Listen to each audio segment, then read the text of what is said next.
I grew up in the 1960s. We had one television in the living room, and when there was a black face on television, people would literally run out of bedrooms to the living room to see what was going on, and unfortunately, they were often fleeting images.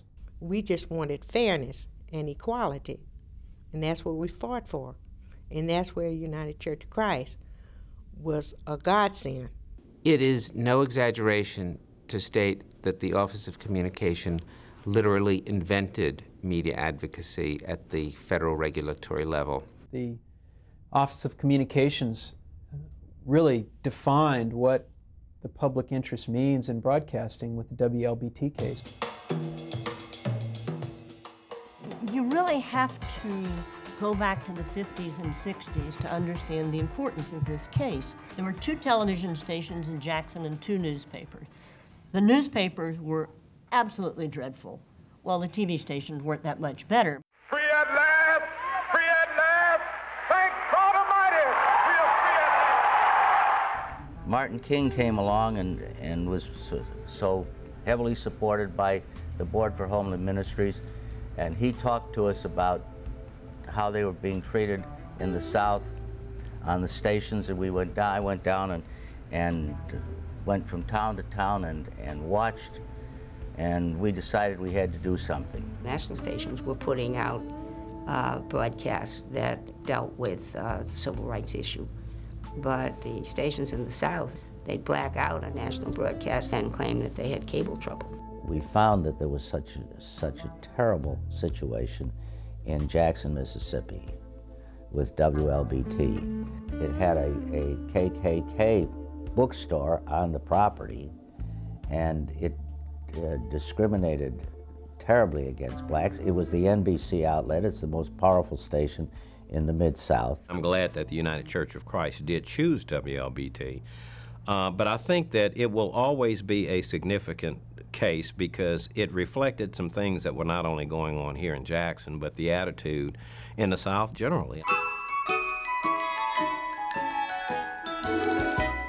They had a children's program, and we asked the NAB to send a letter to all broadcasters asking that romper room should be integrated. If they had sent that letter, I probably wouldn't have gone any farther.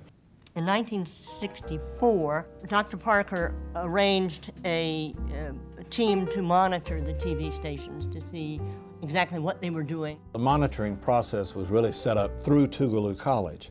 We had the monitoring study, and we then presented it to the FCC and asked that they hold a hearing. And then they sent a letter saying that we did not have standing. At that point, we sued the FCC. I think Dr. Parker was a very courageous man to do what he did.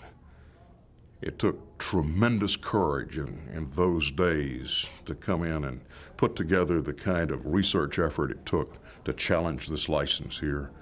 And you really were endangered coming down here doing it. You were taking your life in your hands, literally. He could have been murdered for what he did. When the license challenge, the petition to deny was filed, nobody gave the church a chance to win. This was a classic David and Goliath fight, and like the story in the Bible, David won.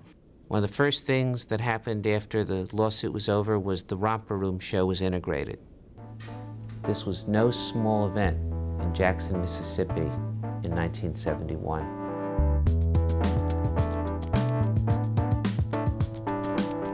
At the end of the 10-year fight for this permanent license, a majority black-owned group was formed that got the permanent license. And Aaron Henry, who had once been denied airtime on this station because he was black, became chairman of the board. I think the United Church of Christ's Office of Communications stepping into the WLBT case was probably one of the most instrumental things that have happened in the broadcast industry.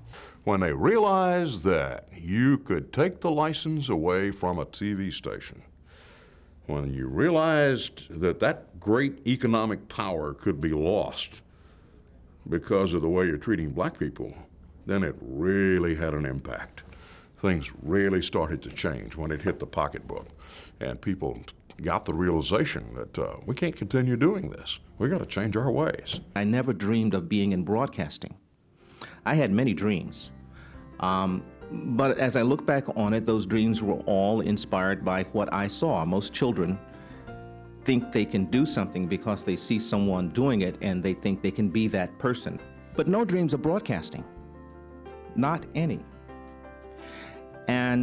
But for Reverend Parker and people who were involved with the civil rights movement who knew that the airwaves were the property of the public and that they should serve all of the public regardless of race, color, creed, or station. Up next in Medical Matters, new technology that helps doctors better detect heart disease. Anywhere I go in America, I'll occasionally see TV, and in a large number of places, I will see a minority person. They probably take it for granted that you should have that kind of, quote, balance in your reporting. But it's there and can't be taken away, and that's a victory for all Americans.